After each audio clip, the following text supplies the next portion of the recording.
Hello, this is Professor Salahat, and we're going to continue with homework 7. And this will be chapter 9, although it shows chapter 10 in there. This is just taken from a different textbook, but it's still part of homework 7. In the problem here, we were told that the data shows the chest size and weight of several bears. So they caught a total of 1, 2, 3, 4, 5, 6 bears, and they measured their chest size and weight, documented that. Then after that, we're trying to use this data that we collected to see if there is a relationship between chest size and weight. And if it's so, can we predict the weight from the chest size and so on? So what we do in here is we copy the data into StatCrunch. And it's not opening here, so let me try again.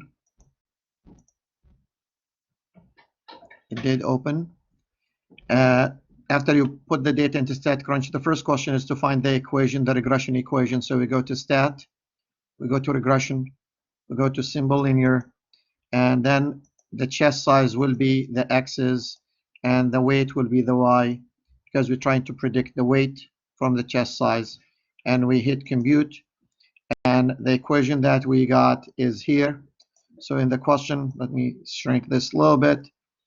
In the question, they tell us to write the equation. Here's the equation. I just need to replace the weight with y hat, and then start with the intercept, which is negative 186. And again, round to one decimal place, so it's going to be 186.8. And the intercept, again, we need to replace the chest size with x, so it's going to be 13 point. And again, one place will be 6. So we check this answer. It's working fine. So the next part will be, what is the best predicted weight of a bear with a chest size of 48? Notice that 48 falls between the 36 and 50, the maximum, or 56, 36 and 56, the maximum, minimum, max. And even if it is not, in this question, they are not giving me the choice. They just want me to predict. We'll comment on this prediction at the end. So to make a prediction in here, just go to the Edit, Options, Edit. You're going to get back to this window, and it will. You go down there where it says Prediction, and just type in there 48 and hit Compute. And the answer will be down here. So for a 48 inches chest size, the weight will be, again, we want one decimal place, 468.4. 468.4. So that is the answer in here. So again, we're going to check this answer. Then the next question will be, is the result close to the actual weight of 418? So what they are trying to tell us in here, that you predicted the weight to be 468.4. But when we caught the bear and we measured the weight, the exact weight, or the actual weight, let's call that, is exact or actual weight is equal to 418.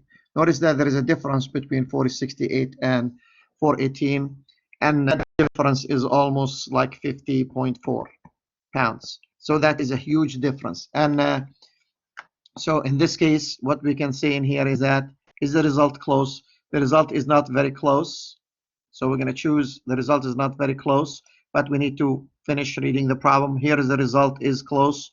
So A is not close, B is close, C is close, and D is exactly the same. So it's not going to be any of those. Is going to be the first one. The result is not very close to the actual weight. So that is the correct answer. Now, in the problem after that, let me make this large enough. They are asking us to match 3 different R's. R equal to negative 0.049, R equal to negative 1, and R equal to negative 0.99. Notice that, let's start with B, which is R negative 1. So for B, R is negative 1 is going to be perfect. Negative 1 means perfect straight line. So we're going to choose B to be the native one, which is graph 2, because graph 2 represents the perfect line. Now, what will happen with native 0.992 and native? Both of them are native. Native means coming down. Notice the first one is coming down and very close to a straight line, and that will be the native 0.992.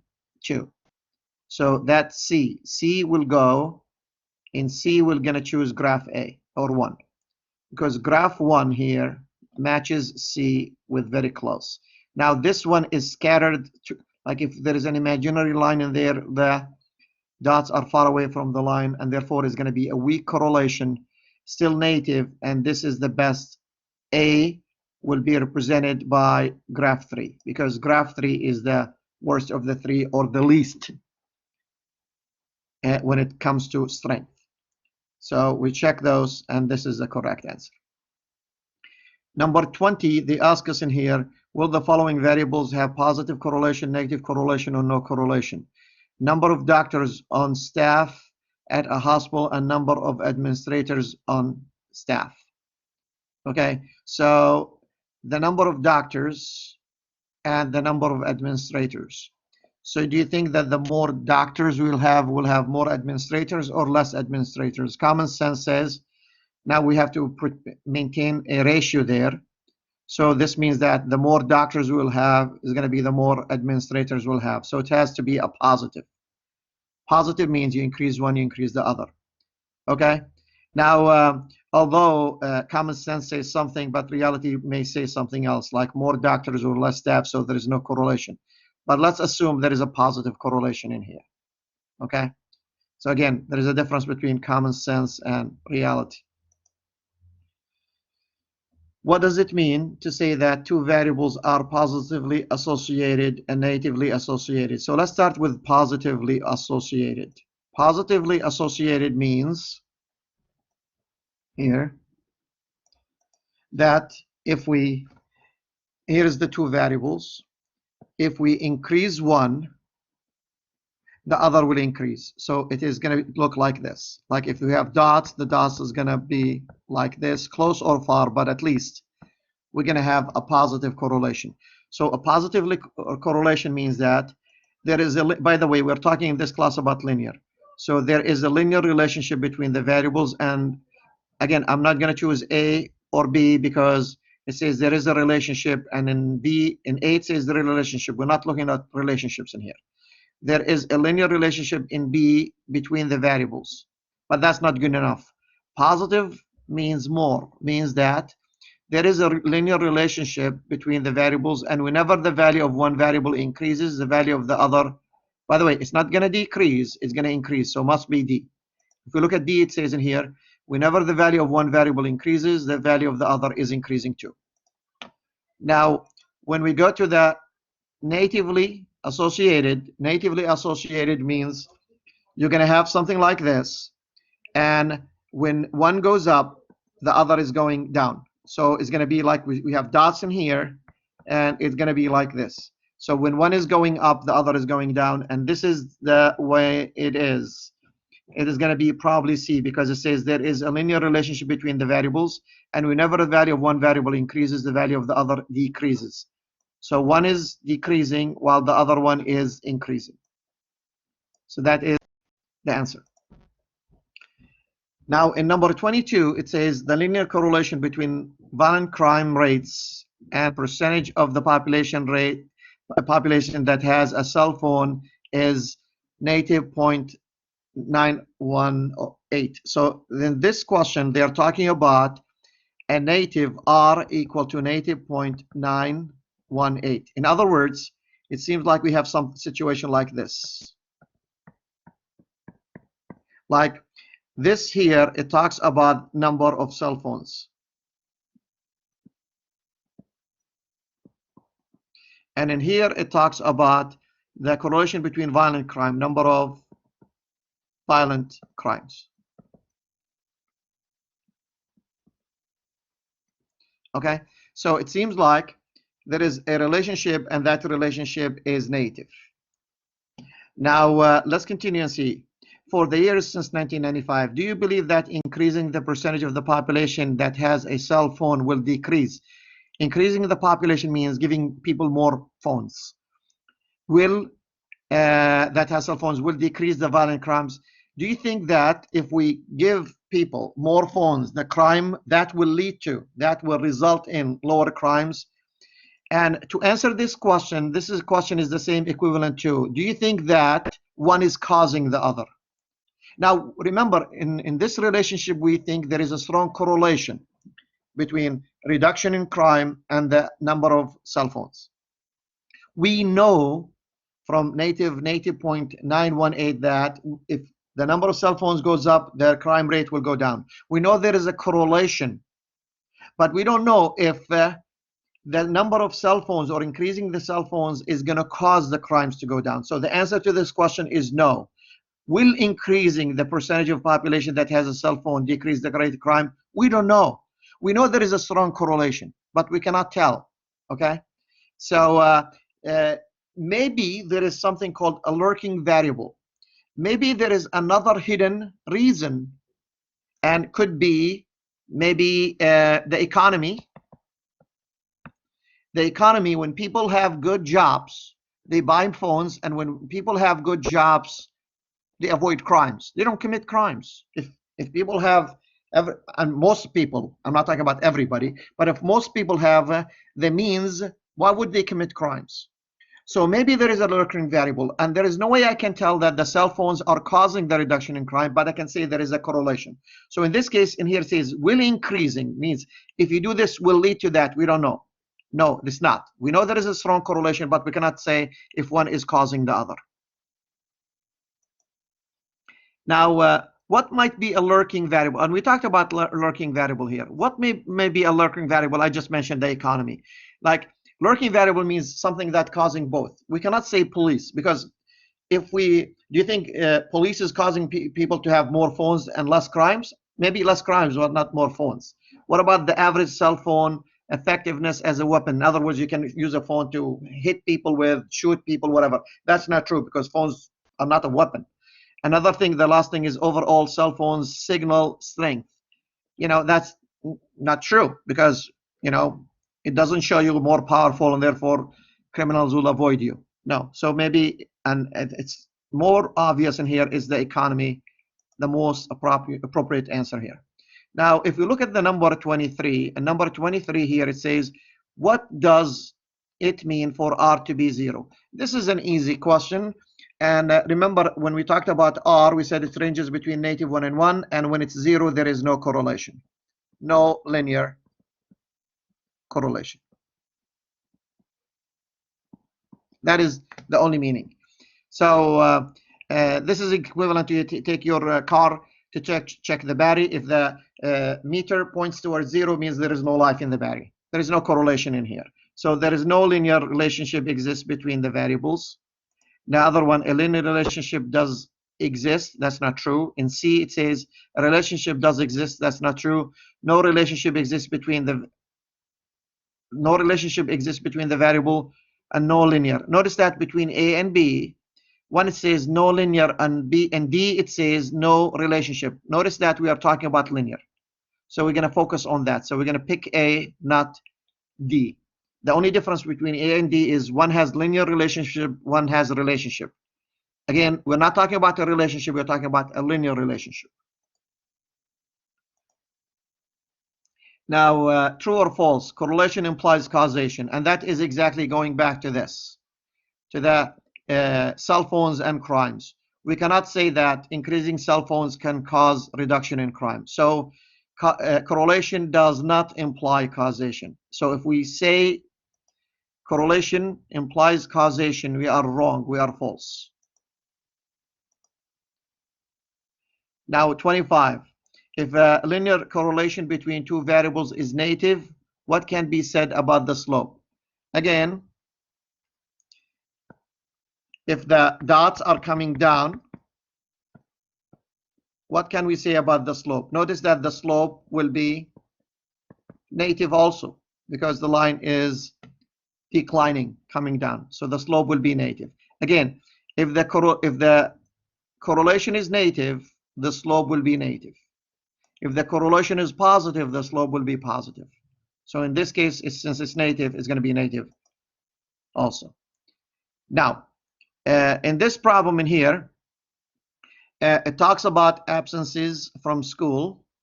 So, and in here, we are suspecting there is a relationship. Again, we're not saying a causation, but we're saying there is a relationship between the number of days student miss classes and the final grade on a test. So what we did is we monitored a total of 1, 2, 3, 4, 5, 6, 7, 8, 9 students.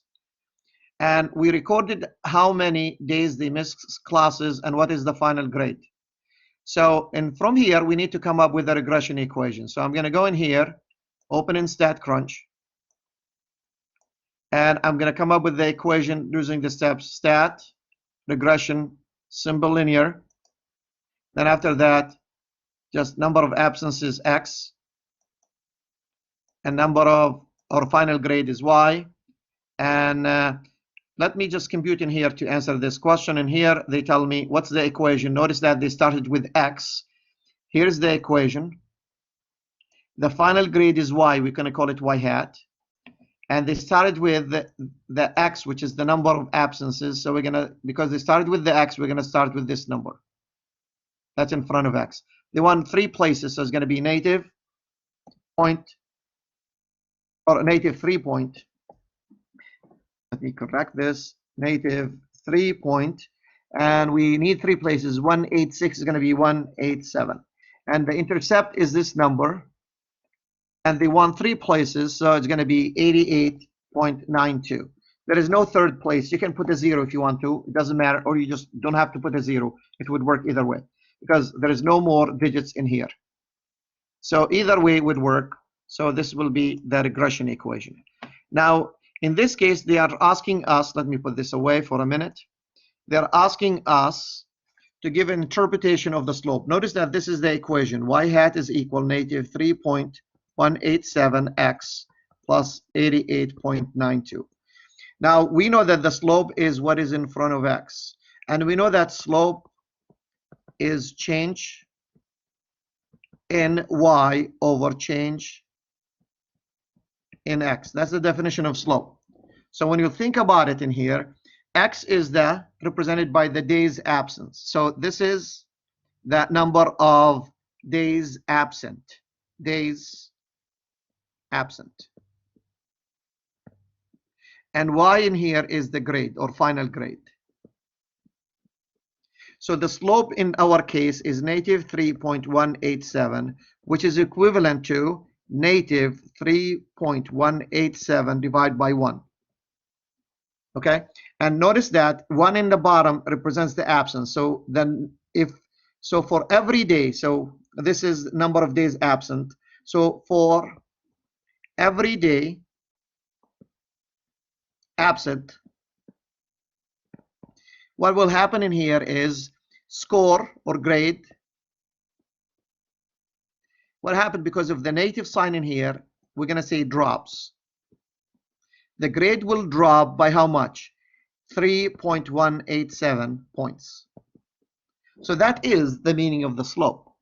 So if we go back in here, it says for a final score of 0, we're not talking about that for every unit change in the, here's D.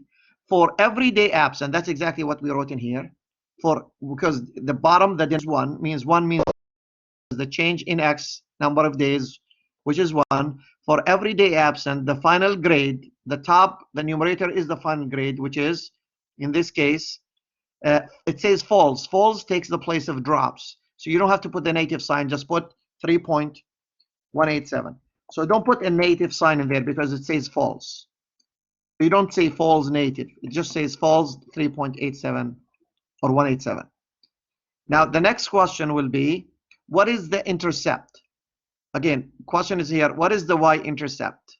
Notice if we go back to the equation, this is here our y-intercept, which is 88.92.